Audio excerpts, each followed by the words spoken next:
Okay, welcome to a class on John Locke, perhaps the most famous British empiricist. And so Locke carries on a lot of the ideas that we found in Francis Bacon.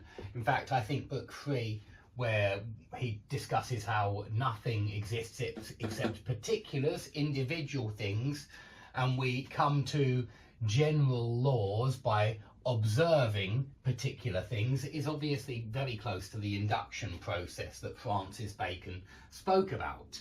But the main thing that John Locke is associated with, and book 1 of his essay concerning human understanding, straight away kicks off with no innate knowledge, principles, truths. We are not born with knowledge. That's what John Locke argues. He didn't like this idea that was in Descartes and in many old philosophers as well, that we are born with some kind of knowledge, maybe mathematical knowledge that we're born with. And I'm sure a lot of you out there might be thinking, how can we be born with mathematical knowledge? Well, certainly John Locke is on your side, because he points out that the most common argument in favour of innate principles or innate knowledge, the most common argument is that of universal assent.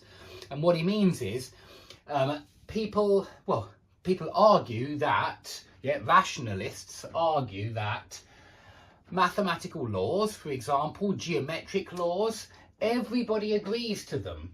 Or if we take some really, really simple basic things like these two, what is, what exists, or it is impossible for the same thing to be and not to be, If we just take those two, which are really saying the same thing, they're saying that a thing is identical to itself. Clearly this is self-evident. It's a tautology. It's another way of putting it. It's a tautology. It's true in virtue of the way it's expressed.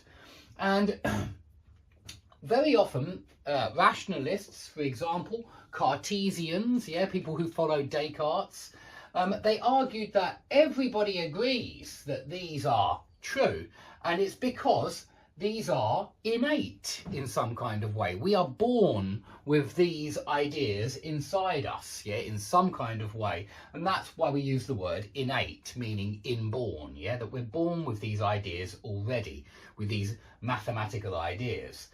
But straight away, Locke points out, well, they're not known to children, they're not known to idiots. He does use that word as well, idiots.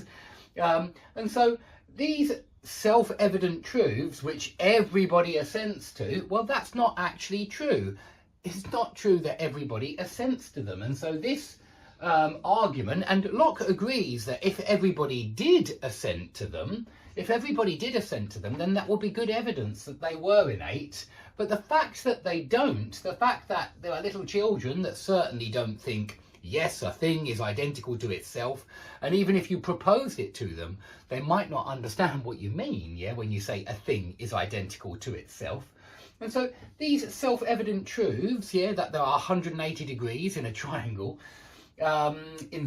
internal angles of a triangle, well, they're not known to these people for a start, and so this question of universal assent, well, it's simply untrue that everybody agrees that self-evident truths are correct. It's just the majority of people that agree. It's not everybody that agrees. There are also madmen as well and things like that.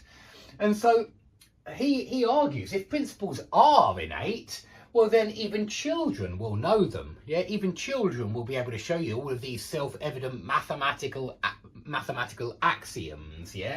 All of these things which are true in virtue of the way they are expressed. But that's not the case. And so he deals with the first objection. The first objection is that these truths are imprinted on the understanding, but we must discover them with our reason. And this is, Locke's trying to, well, he's asking himself, what would my detractors, what would my opponents claim? And he thinks, well, they'll probably claim this. They'll say, hey, John, stop talking about children and idiots. You know, these are the exceptions. And the truth is that it's still innate. These ideas are still innate. Mathematics is still innate in some kind of way. It's still imprinted on the understanding, but as we get older, we discover them with our reason, yeah? And of course, madmen don't have reason, idiots don't have fully developed reason or understanding. And so we have to discover them, yeah? This is the objection to what John is claiming. But John says, well, hang on, and I think he's very convincing here. He says, this amounts to saying that reason enables a man to learn what he already knew. Yeah, and I think he's absolutely right. It does. It is basically saying that, isn't it? We're really saying, oh, the ideas are innate. We do already understand them, but it just takes us time for the understanding to understand them. Yeah, we do already understand them, but we just have to understand them one more time as we get older. And I agree with John. I think that that is not a good objection. It's not strong. And he says we might as well claim that reason is necessary for the eyes to discover objects. Yeah, if we need reason to discover something, then that something is not innate. And I agree. I think it's a very strong argument that he's got. You know, if we need to discover that knowledge, that's telling us that that knowledge was not already there inside of us, or it certainly wasn't known to us.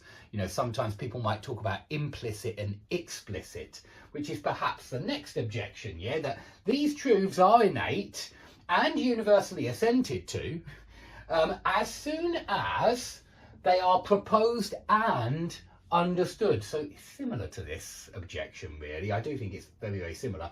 The idea here is that they are innate, but they're just implicit at first, and we don't actually recognise them or know them, but they are there.